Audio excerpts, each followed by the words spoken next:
Welcome back to CLE Weekend. So our next guest has this great concept that he calls legal wellness, basically making sure everyone can understand their rights without all the legal jargon. He's a lawyer, a law professor, and he's got a new book out. Please welcome Danny Karen, your lovable lawyer. It is a pleasure to be here. Good Thanks for having me. Oh, I'm excited to chat. Okay, so you're a lovable lawyer. What does that mean? Well, it's all about legal wellness. The law is designed to scare people, not help people. Everybody really deserves a fighting chance to know what their legal problems are, know how to avoid legal problems, and it's my job, it's my goal to teach them how to do that in a fun and friendly way. That's not legal intimidating, wellness. Yes. Right. And law can be that way, it doesn't have to be. Yes, I like the way that you put that because it's true. I think for a lot of people, you're like, okay. You know, we often hear things like life's not fair, maybe, but you are here to help. Kind of walk me through how that would work, how you help us. It's really about having an aptitude for and an awareness of the law because so few of us really know what our rights are. The law is a right, not a privilege, reserved for folks who can afford expensive lawyers. We all deserve to know how it works to get the most out of it.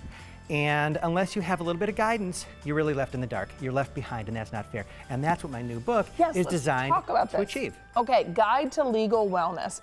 And this is something that's an easy read. It's supposed to be easy. If you look at the motif, it's supposed to be inviting, it's supposed to be friendly. It kind of harkens back to kind of a friendlier vibe, like a Partridge Family-esque, Brady Bunch kind of esque vibe, because I want people to know that the law is not intimidating. It doesn't have to be. Like I said earlier, the lawyers design it and the legislators design it to be elusive and scary. Why? So the lawyers can make all the money.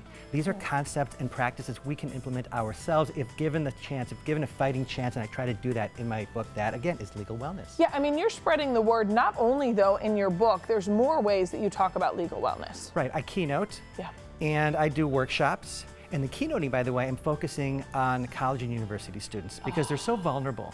These are kids out of the house for the first time, don't have any idea from what they're stepping into, whether it involves drinking underage, serving underage, fake IDs, hazing, cheating, and an ounce of prevention is indeed worth many pounds of cure. And if you have that going into college, why learn about what you did wrong after you've done it wrong? Slide the dial back. Yeah, it is kind of ironic that you're saying this.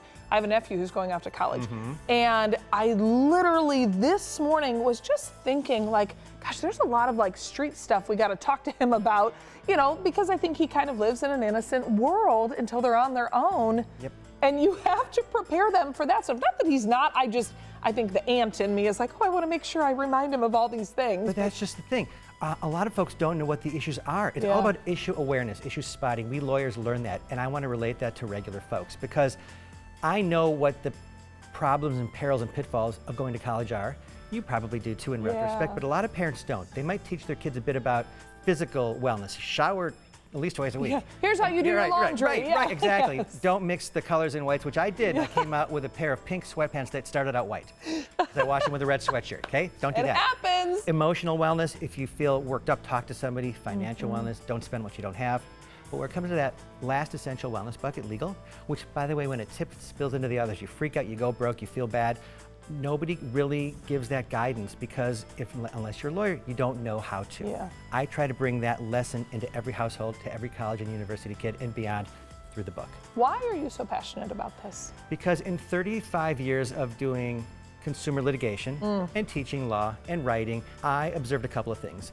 One is that there's this bias against access to justice where people who deserve it the most tend to get it the least, and that leaves people behind. You can't spot issues. You can't know what to avoid, how to fix things. Relatedly, I took a look at the kind of daytime TV landscape and I observed another thing, which was that there's a lot of emotional wellness content out there, like Dr. Phil. Yes, sure. Financial wellness content out there, like Jim Cramer, Susie Orman.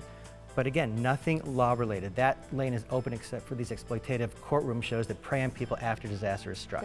So my goal is to turn that wellness dial back. And kind of like you go to the doctor for a physical every year to keep from getting physically sick, give people the tools they need to keep from getting legally sick, to administer a legal physical, and that way you stay legally well. I love this. There's people maybe who kind of are hearing this and are like, okay, this is good for me as an adult. This is good for my children. This is a great gift to give to someone. Do you see a lot of people doing that? I do. Yeah. Everybody wants their kid to have it. Yeah. I'm thinking that's great, but don't forget about yourself. Yes, exactly. I mean, that's what I'm thinking too. Like, okay. Well, you want to know a good adult chapter? wills and trusts. I have a robust chapter on wills and trusts. If you don't have one, you need one. If you don't know to, you should.